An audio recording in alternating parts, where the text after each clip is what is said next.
So if you clicked on this video, it probably means you have at least some interest in Hot Wheels. And if we look across the entire history of this iconic brand, there's something about the 1990s that just felt more fun.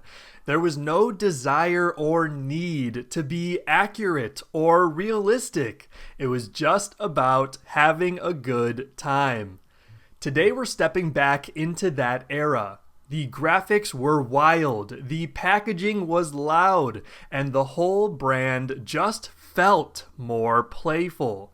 We're going to look at a few standout series, talk about the start of treasure hunts, and celebrate some of the most iconic castings of this decade. My name is Contour Toy Cars. Now we're going to jump in. If you were around during the 90s or early 2000s, I'm sure you know the look. Bright pastels, distinct patterns, splashes of color that didn't really match anything. The Hot Wheels brand wasn't afraid to be loud. Neon green with reds and blues? Why not? And the packaging. It almost looks like it belongs in an arcade or a casino in Vegas. The art direction in the 90s wasn't just about showcasing the car. It was about grabbing your attention and imagination. Even if you didn't know what a casting was called, you remembered how it looked. There was something raw and exciting about it. No polish, just pure creative energy. Two series that really leaned into that energy were Revealers and California Customs. Revealers were lively and loud with a simple concept. You didn't know what version you were getting until you opened it up. What kind of insane colorway was waiting for you once you ripped it open? On screen, I'm showing some examples where the mystery cars have been taken out of their wrappers so you can see which models were inside. Put one of these color schemes on a car in the 2020s and you might have some people scratching their heads. And what about California Customs? Can these cars be any more recognizable? Bright neon and just straight up vibes all around. You can probably spot these from a mile away. And if you're up close, you may want to consider sunglasses so your eyes don't burn from that stupidly bright paint. The designs weren't trying to be real. They were trying to be fun and playful, and that made them unforgettable. In the first half of the decade, we saw the blue card era, officially starting in 1989 and also known as the Collector Number series. This introduced a more structured way to collect. Each car had its own number printed right on the front of the card. You could still find those bright pastel color combos, igniting that 90s energy even in a more refined context. Halfway through the decade, in 1995, Hot Wheels gave us another new series, the regular Treasure Hunt. Again, a more discreet and less flashy offering when compared to its other 90s era counterparts.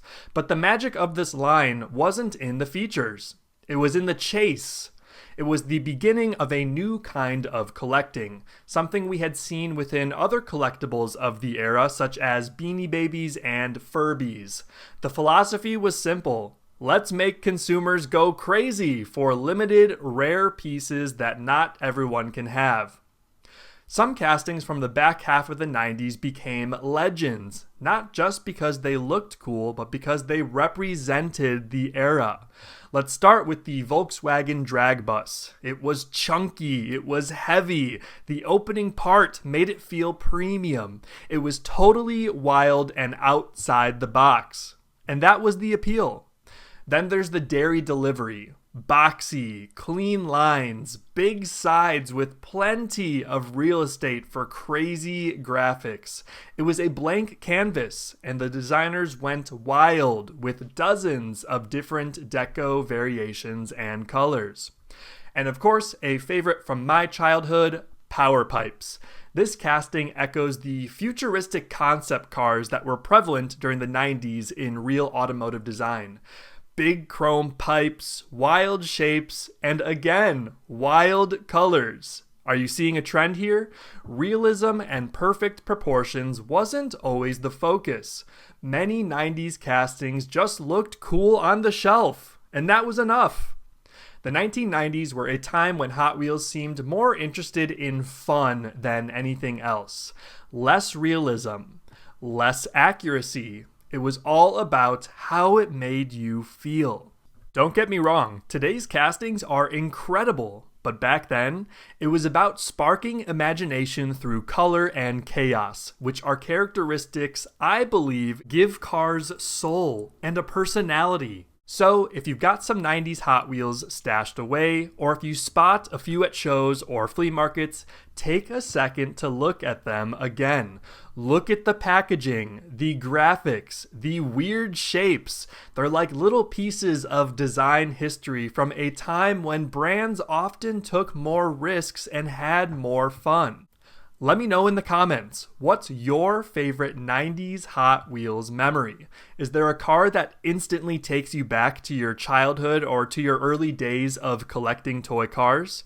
Thanks for hanging out with me today. If you liked this little trip down memory lane, check out my other videos on die-cast discussed from an art history perspective.